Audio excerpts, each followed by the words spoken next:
parfaitement ces terribles affaires. Alors ces scandales sexuels remontent à plusieurs années, on l'entendait. Pourquoi ont-ils été étouffés finalement? Pourquoi la résurgence de ces affaires aujourd'hui? Alors, ils ont été étouffés au début complètement. Ensuite, quand certains procès sont arrivés, les chefs d'inculpation n'étaient pas nécessairement totaux et on a absolument refusé, mais de manière systématique, organisée et institutionnelle, de vouloir prendre en compte les problèmes de communauté que ça recouvrait.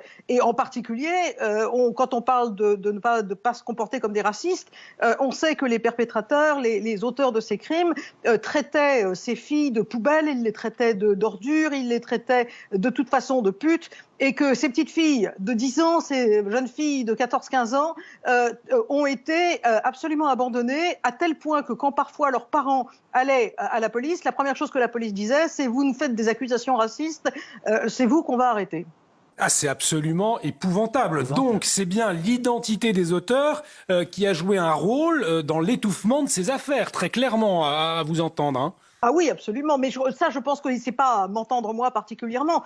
Ça a été reconnu. Ça fait longtemps que les journalistes ont enquêté sur ces histoires. Ça fait au moins 12 ans que mon journal, le Times, le Guardian, enfin différents journaux britanniques ont parlé de ça. Et néanmoins, il y a encore cette espèce de diffidence, de difficulté à aborder ça d'un point de vue